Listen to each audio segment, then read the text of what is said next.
After 151 cruises, you know some crazy stuff is bound to have happened to us on all these trips. Hey cruisers, welcome back to Cruise Report. Today I thought I'd do something a little fun. I was looking over my cruise history the other day. Actually, I was going through all the photos from all the way back in 1994. And I just started remembering and seeing pictures of some of the things that have happened to us, mishaps and freaky things. Some of them kind of funny, some of them really not so funny. We've been doing this for about 22 years professionally, but I've been on some cruises before that.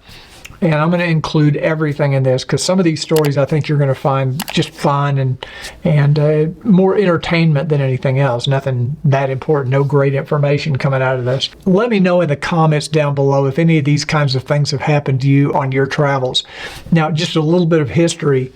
As I mentioned earlier, we've been on 151 cruises and we have about 1,600 days cruising. That goes over 44 or 45 different cruise lines, 120 ships, everything from river cruises to small ship cruises to mega ship cruises, you name it, expedition cruises, just about anything on the water. We've almost done everything. Not everything, but almost. Let me start off in 1994. This was on Royal Caribbean Majesty of the Seas. So the ship stops in Ocho Rios. We were told by the crew, do not get off the ship by yourself. You know, stay with a group. Don't be on your own. It's kind of a dangerous place, a little sketchy. This back in 94, you can imagine what it might be like now. A friend of mine that I met at dinner one night, at our dinner table, and he and I decided we're going to get off the ship. We're just going to get one of these vans. There's a million vans. There's a big parking lot right where the ship docks. There must be 100 different Toyota vans there taking people. They only hold maybe 6 or 8 people. And they're just shuttling people back and forth from the ship into town, town to ship. It's probably 10, 15-minute drive. So we get off, they drop us off, and we get out and we do whatever. Now, I had just bought, before this trip, a new Canon 35mm camera. This is back in 94. This is before digital, obviously. And we walked around, we did a little shopping. We thought, after 30 minutes, we're just going to go back to the ship. So we get in all these vans are identical. They're all lined up downtown. You just get in one and it'll take you back to the ship. So we get in a van, we go back to the ship. I get off, I'm going through security through the x-ray machine, and I realize, oh my God, I don't have my camera. I left my camera in the van. So I'm panicked. I go back. And of course, these vans are just zoom, zoom, zoom, zoom. They're coming in, dropping people off, picking people up, going back into town, picking people up. The odds of that van still being down there, because it takes a few minutes to get back down to the parking lot, the odds of that van being down there are slim to none. We run back down to the parking lot, and there's like a dispatch guy standing there. He's kind of in charge of all these taxis. And I asked him, I said, we just got off a van a few minutes ago, went through security. I left my camera on the van. Do you know which van it was? He didn't know. He had no idea. The van probably had already left and gone. He said it's probably gone back to town. He took another group into town. So I'm thinking, oh my God, I just bought this camera. I've lost the camera. He said, I'll tell you what, I'll drive you into town and we'll see if we can find. We looked in a few of the vans there in the parking lot. There was no camera there. He said, let me drive you into town in my car. We'll see if we can find it on one of the vans in town. And I'm okay. My friend and I were thinking, oh, this is a little sketchy because you have to go out through a gated area. He has like a 1967 Mustang with 2 different doors from different color cars. We thought this is how you die in Jamaica. This is it. You get in a car with somebody you don't know and they're going to take you into town. I would never recommend doing this, by the way. But we get in this car. He does drive us into town. And I get out of his car and there are all these vans lined up. They are all identical. They're all white Toyota vans. I'm not kidding you. I opened the doors, the sliding door on the very first van, and there was my camera sitting in the floorboard of that van. I had set it down on the floor and forgot about it. So it's still sitting there in the case.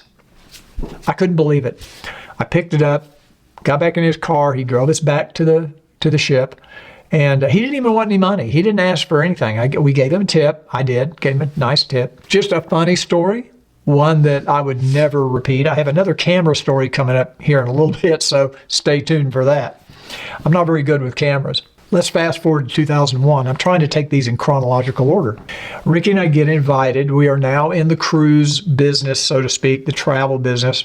We got invited to go on I think it was a 3 or 4 day cruise. It might have been a 7-day cruise. I think it was a 7-day cruise. In Tahiti, we were invited by Renaissance Cruises. Some of you may remember Renaissance. This was on the R4. First day, I think we're in Moorea. We decided to do an excursion where we are doing the wave runners, like the jet skis that you sit on. Never done it before. We get on, Ricky's on the back, I'm driving, and we go out in a group. There's like 8 or 10 of us. Water is super calm. It's almost like a lake. We're in this bay. Somebody was falling behind, so they asked us just kind of circle around for a minute and wait for them to catch up. So we're in this shallow water, maybe 5 feet deep, 4 or 5 feet deep. Like I say, I'm not familiar with these wave runners, and I didn't know that when you stop on that water on a wave runner, they're very unstable. And we're sitting there waiting for everybody to catch up. And here comes this little ripple of a wave. I mean, nothing serious. Hits the side of that wave runner and boom, we're gone. We're over. We're in the water. It knocked us off into the water. And I wore glasses back then. So my glasses came off. Even though it's sand, I mean, you can see the water's so clear, you could see. I could not find my glasses. And I can't see anything without my glasses. Diving down and fumbling around in the sand trying to find my glasses, I never found them. I was able to see well enough to get us back to the ship. I mean, the ship's big, so I was able to see us back to get back to where we dump off the wave runners. But now I'm on a cruise for another 6 days with no glasses. I can't see. And of course, everybody says, oh, well, didn't you bring a spare pair of glasses? And I thought, I've never in my life carried an extra pair of glasses. I've never lost a pair of glasses. Anyway, I learned my lesson. Believe it or not, even in 2001, we had rudimentary email on the ship. I think I had to go to the business office to send and receive email. I was able to email my secretary back in Dallas. And I said, you know what? I've had this American Express Platinum card for 15 years. I've never used this feature, but they keep talking about if you're out of the country and you need a prescription to contact them, they can take care of it. She emailed me back that night, and American Express had gotten right back to her, and they knew what ship we were on. They knew the next port of call we were going to be at. I don't remember which one. They had already called ahead to an optometrist that was near the ship, placed an order for some contact lenses that would fit me, soft contacts. And all I had to do is get off the ship. We got off the ship. I think we walked 3 blocks to this optometrist, and I got the contacts, and I was able to see for the rest of the cruise. Unbelievable. In 2004, we were on a Silver Sea cruise out of San Jose, Costa Rica. We get on the ship, first day, and we're just, how you do, you walk around, you want to see the ship. And this was on, I think, Silver Wind. And we're walking around, it's right before dinner time, and we're out by the pool. We didn't know it, but there was a very fine mist or a humidity condensation on these steps. We're walking down the steps on the pool deck. Ricky's feet go right out from under her. She falls. It's a miracle she didn't break a leg or break her hip. She did break a toe. And most everybody on the ship was at dinner. A crew member did see it happen, and he went and got a wheelchair and brought us a wheelchair to get her down to the medical. And I think they wrapped up her toe or her foot. Not much they can do for a broken toe, but she broke 1 or 2 of her toes, really pretty painful. And so for the rest of the cruise, she's on a crutch. So that was the first kind of physical mishap we had cruising. Oh, but there's more to come. Now in 2006, just kind of a funny story I'll tell you about another Silver Sea cruise we were on. Actually, this was on Silver Cloud in 2006, and we were on Silver Sea. It just happened to be Ricky's birthday. I think we were on for 14 days, but her birthday was in that 14 days. And I thought, I want to do something special for her. at dinner time. So I heard that they all do special meals if you give them an advance notice. So one day at La Veranda or La Terraza, whatever they called it back then, the buffet, I was at lunch. I saw the maitre d'. I pulled the maitre d' off to the side. He's an Italian gentleman, very nice. And I said, we would like to do something special for Ricky's birthday. Oh, no problem. We love to do a special thing for the birthday. You know, I'm doing my best Texas Italian impression. And I said, yeah, her favorite thing, we're from the South, Texas. Her favorite thing is chicken fried steak. He's got a little notepad out and he's writing notes. Chicken to fried steak. And I said she likes chicken fried steak, mashed potatoes, and gravy. Oh, yeah, chicken to fried steak, a mashed potato, a gravy. He's taking all these notes down. So I think this is going to be amazing. They're going to cook the most amazing 5-star chicken fried steak that she's ever had. And not thinking to myself, half the people in the United States don't even know what chicken fried steak is, much less some guy from Italy. But that never crossed my mind. It never occurred to me. So we go to dinner on her birthday, and they make a big deal. They sing happy birthday. They bring out the cloche, and they all do the voila, and she's sitting there and looking at it, and she was like, what is it? And it was, as the waiter described the dish to her, fried chicken steak with cream sauce. So it was kind of almost like a schnitzel, very thin, breaded. It was deep fried or pan fried. And then they had like a bechamel sauce on the side. So we had a good laugh about it. I mean, I admire the fact what they tried to do it the best they could. It was it's a funny story. I've told that story 100 times on cruises that we've been on. So that was the fried chicken steak on Silver Cloud. Now in 2008, we were on Windstar. I think it was Wind Spirit. And we were out at another Costa Rica cruise. We had sailed out of Costa Rica, and one of the excursions we did was to take these little boats to an island on a beach, and we were going to ride horseback riding on the beach. And it was a lot of fun. We did a great thing. And at the end of the tour, I'm always early. I'm always the first one. But again, another camera story. I had just bought a brand new Sony video camera. It's when I first started doing video. Wanting to get back, these little boats only held like 6 or 8, maybe 10 people. They weren't Zodiacs. These were little hard, boats with an engine in the back. And they had backed them up onto the beach so that the engine and the propeller were up in the sand. And the water was pretty choppy, some pretty decent waves hitting the beach. Well, I'm standing there. I wanted to get back early because I wanted to get video of people walking down the beach and getting back on the boat. So I'm standing right next to the boat.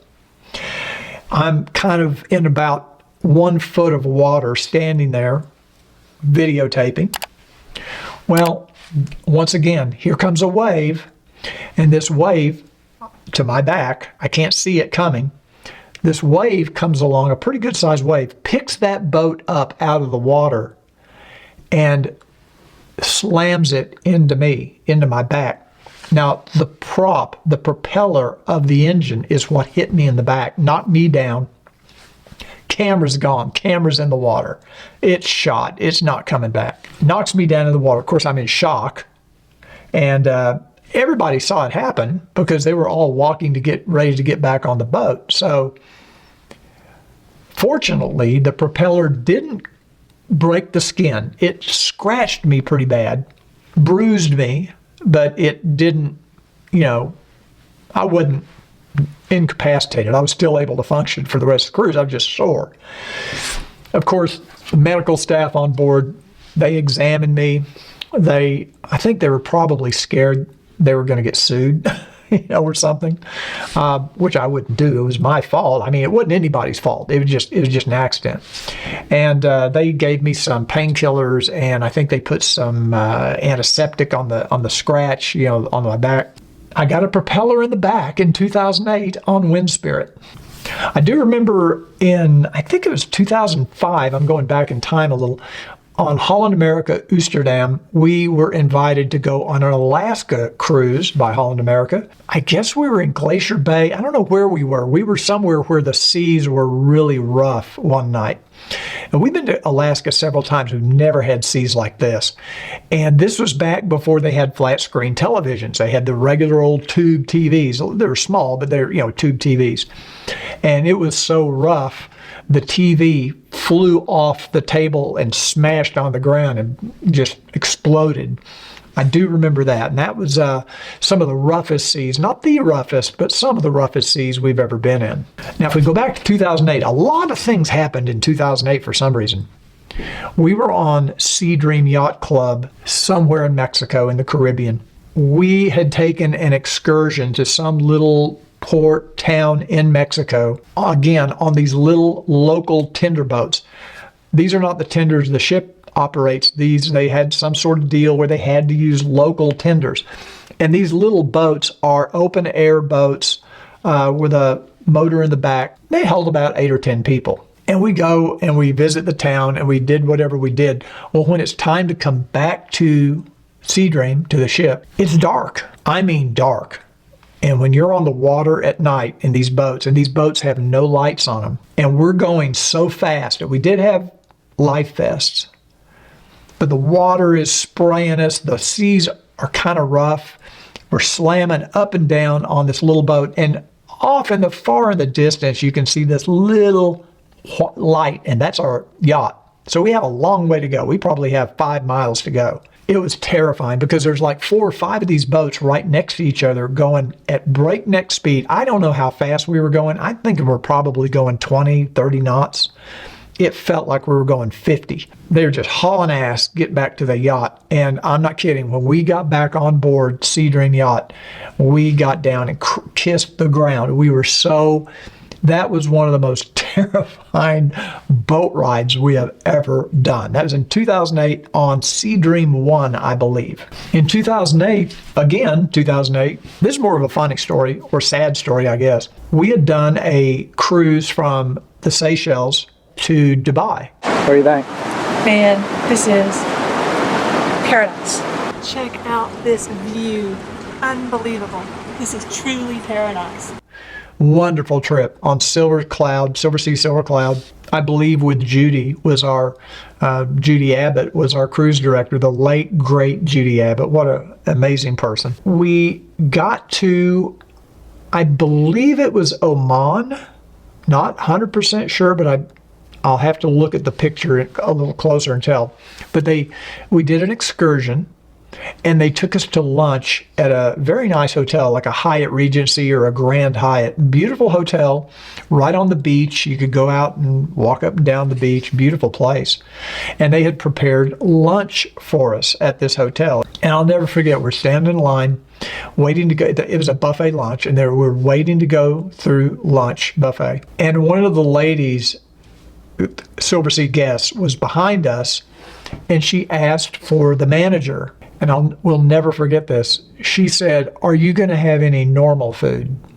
And Ricky and I just put our heads down like, "Oh, you got to be kidding." She didn't just insult normal food. In other words, spaghetti or whatever she considers to be. She was an American, of course. Only an American would do this. But we'll never forget, "Do you have any normal food?" On that very same trip in the Middle East, we had gone back to the room. Now, we had a suite at the very front of the ship on Silver Cloud. And there was some motion that night. Now, it's not the most motion we've ever had. Now, when you're at the front of the ship, you do get more motion. And in this case, it was that pitching type of motion. So if this is the ship, it's kind of going like this. It's not rolling left or right. It's pitching up and down. And that's the one that always gets me the worst. Went to bed and I started to get sick. It was maybe a couple hours after dinner. I got seasick and it wouldn't stop. Every 10 minutes, I was in the bathroom. And at first, if you've ever been seasick like this, at first you think you're going to die. And then after this goes for a couple of hours, you're afraid you aren't going to die. And you're just going to, and there's nothing left to come up. And you're just It was unbelievable. And by now it's 2 o'clock in the morning. And I'm still sick. So Ricky calls the medical center at 2 in the morning, and they have to come get me in a wheelchair. And they wheel me down to the medical center, and they gave me an IV. I had to get fluids, saline, I guess. And I think they gave me some Phenagrin, something to settle my stomach. I never got sick again after that. They took me back to the room. I went to bed. I was able to sleep, and I slept half of the next day. The warning or the message here is about travel insurance, because that little trip to the medical center with the IV was $750. Now, that was back in 2008. I don't know what it'd be now. Might be $1,500. But we did have travel. We had trip insurance. We had travel insurance. And we turned it into the insurance company, and they reimbursed it 100%. So we're big believers in trip insurance. That was in 2008. Now in 2009, we're back on Silver Sea again.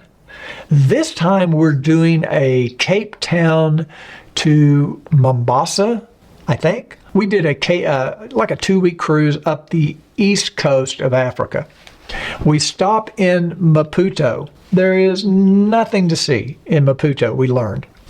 We did take, I think it was an excursion. It might have just been a shuttle. We get on the shuttle, we go into town, and where we stopped had something to do with Blood Diamonds. I don't know if it's the movie or what. Not much to see there. There were vendors all up and down the street with all their stuff on the street. Lots of locals walking around. We're in this little Toyota type van.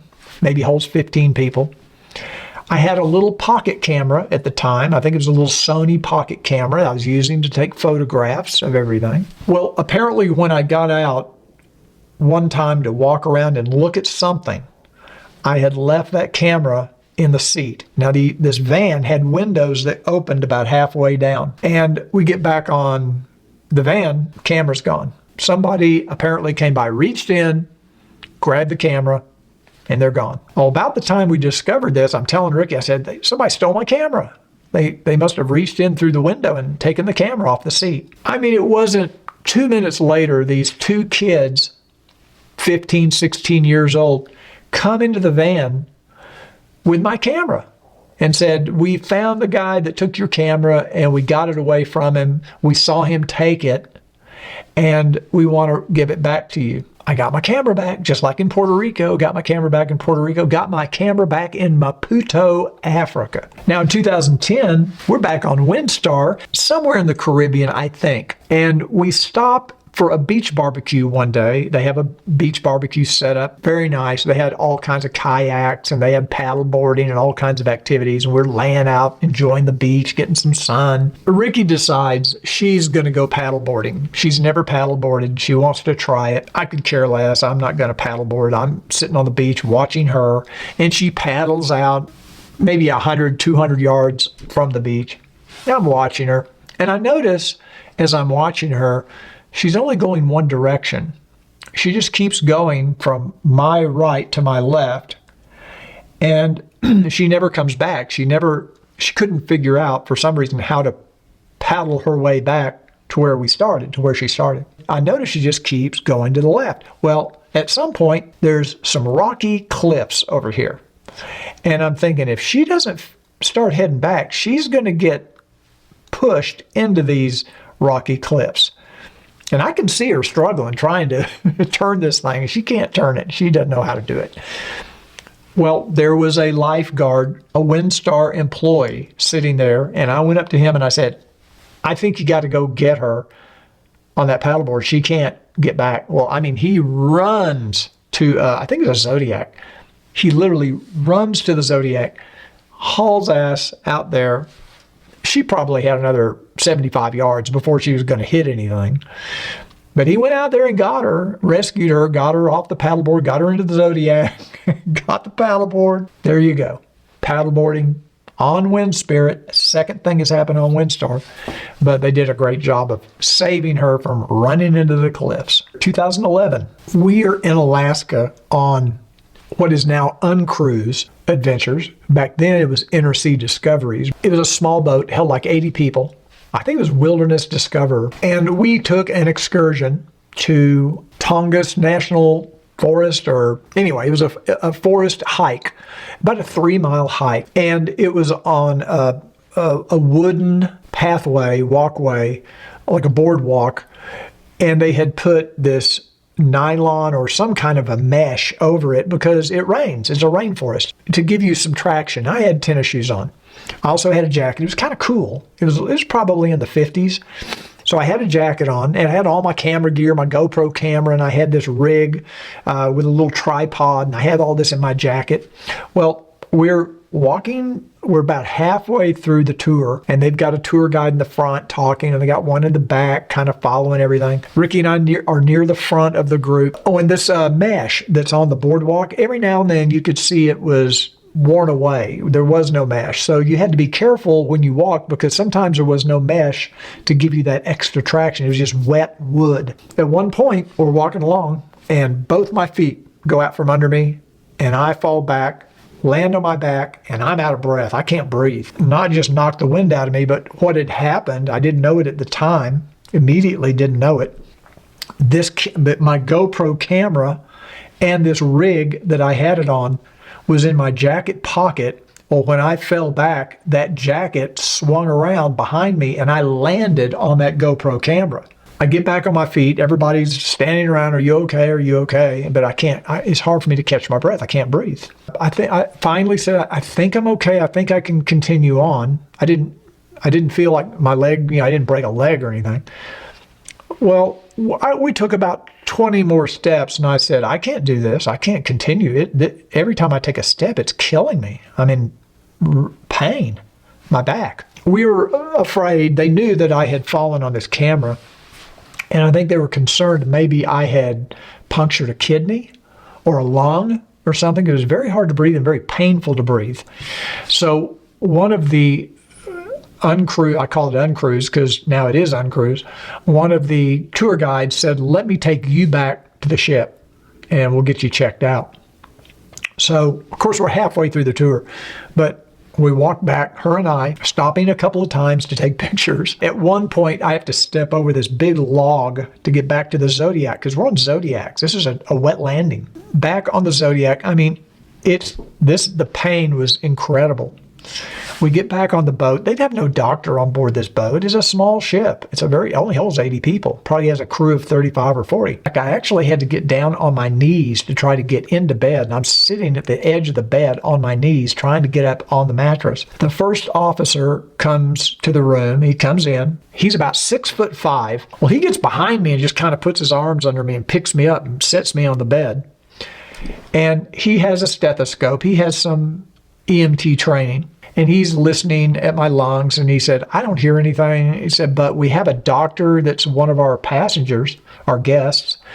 And when he got on board the ship, he told us if we need him for anything to let him know. Would you mind if he comes by your room later and checks you out? Later in the day, he got back from his tour. The doctor comes in, and he's checking me out and listening and doing this. And he said, I think you've probably broken a rib. And there's really not much you can do for it, other than just, take it easy, basically. Here I am, we're about 2 or 3 days into the cruise, and I can't. It hurts to breathe. If any of you have ever had a broken rib, you know what it's like. And this is in the back. I'm trying to get comfortable in this bed. I'm kind of sprawled out in this really weird position, just trying to find a position to get into that doesn't hurt. And the captain now comes to the stateroom. Once again, and this young, I call her a girl because I'm old. She was probably 35, 36. She was the captain of this ship. So she comes to the room to check on me, and I'm sprawled out like, in a weird position. Kind of embarrassing. And she asked, how are you doing? I said, well, I guess I'm doing as good as I can. She said, well, I've got one of these ACE bandage type wraps that you can use. They don't always recommend doing that now for broken ribs, but it did make it feel a little better. I did put it on. It's one of those things with Velcro that you put around you to kind of hold everything together. She said, I've got one of those. I'll bring by and let you try it. And she said, I'll tell you what. She said, for the rest of the cruise, all the drinks are on us. This was not an all-inclusive trip. You had to pay for your drinks. Just go to the bar. We'll take care of it. Again, probably afraid of getting sued. But she said, we're going to be someplace tomorrow where if you need to, we can get you airlifted to Anchorage and get you to a hospital in case you've got, she said, make sure you're not bleeding or have any blood in your urine or anything like that, because they're afraid it could have punctured a kidney or something like that. I said, no, I think I'll stay on. And I don't know how I did it. As much pain as I was in, because we were on like the second or third deck of the ship, and you had to walk down one or two decks to get to the lounge. I don't know how I did it, but I somehow struggled and suffered through to get to my free drink every night. I made it down to the bar to get my free drink. And they gave me a lot of Advil too. I think that's all we had was Advil or Aleve or something like that for pain. And when I got home, I did go to my doctor, got an x-ray. Turned out I had 2 broken ribs. And you can see the x-ray where they're kind of offset like that. Of course, we got to talk about COVID 2020 on Carnival Panorama. This was before COVID was really a big thing. And this was Valentine's Day. We got off the ship the day after Valentine's on the 15th. And on Valentine's Day, Ricky was already not feeling good. She had been coughing a lot. We went to dinner at Fahrenheit 555, I think that's what it's called, the steakhouse, for Valentine's dinner. And she did not feel good at dinner. She didn't eat very much. The next day, she's still coughing really bad. Of course, we didn't know anything about COVID. She just figured she was sick. She figured maybe she had a cold or a flu or something like that. We fly home. She's coughing the whole time on the flight. We get back home, and I was fine for about 2 days. 2 days later, I get sick. We both have it at the same time. Ricky's having a hard time breathing. I take her to the emergency room. They do testing for flu. This is before they had a test for COVID. They didn't even know what COVID was. COVID was something happening over in China. But we're convinced we both had COVID. They did give us a Z-Pack. They did give us some antibiotics. And then we just took some painkillers. But we didn't get any sleep for 2 or 3 days. It was really, really bad. Probably the sickest I've ever been, honestly. We got it again. We both got vaccinated. You had to get vaccinated or they wouldn't let you on a cruise ship. I kind of regret getting vaccinated now, but that's another story for another time. But 2022, we're on Viking Mars. And Ricky, we had gone to Berlin on a train. We had always wanted to see Berlin. Gone to Berlin, got to see the Brandenburg Gate, got to see everything in Berlin there is to see. Did a nice tour with Viking. On the train ride on the way back to the ship, Ricky starts feeling bad again. She's not just been vaxxed, she's been double vaxxed. She got the booster by this time. She'd already had the original vaccine and the booster. We get back on the ship, she's feeling bad. It's like on a Saturday. We go to another port like Copenhagen on Sunday, and I'm looking for a pharmacy where I can get her some over-the-counter meds. Something for coughs. And this is before we were smart enough to travel with all of these things. Now we travel with these medications in case we need them. But she needed something for her cough. She needed something for, she had a little bit of a sore throat. Nothing as bad as what we had in 2020. But I'm off the ship on a tour, and I'm trying to find a pharmacy in town. And they're all closed. Every pharmacy is closed on Sunday. No pharmacy. I get back on the ship, and I told Ricky, I said, you're just going to have to go to the ship's doctor. That's the only way, because she wasn't getting any better. And I said, I know they're going to test you for COVID, and if they test you, they're going to test me. So we're probably going to get locked down. We go to the medical center. They give Ricky the test. They give me the test. We both test positive. I had no symptoms. I felt okay. I had a little bit of, discomfort, but nothing like Ricky had. And so we were quarantined for 5 days, and we got off the ship in 5 days. We only had 5 days left in the cruise. And we were going to Norway, and we missed the best part of Norway, the parts we had never seen before. So we missed 5 days of our cruise because we were stuck in our stateroom the whole time. And Viking did a very good job. They sent a nurse by every day to check on us. They gave us a lot of over-the-counter meds for cough, and there's really no treatment other than that. And all the room service, every meal was delivered to the room. We had a balcony, so we could go out and step out on the balcony when the guy came in to clean the room if we needed to. But Viking did an excellent job of taking care of us as best they could. We could order from any restaurant on the ship and for room service. And it was, we survived, but that was our second COVID. We did have one other COVID incident on Swan Hellenic, but only Ricky tested positive. So she's been 3 times now had COVID, and she's won all vaccines. Go figure. But on Swan Hellenic, she got COVID, and they ended up moving. I did not test positive, so they ended up moving me to another suite.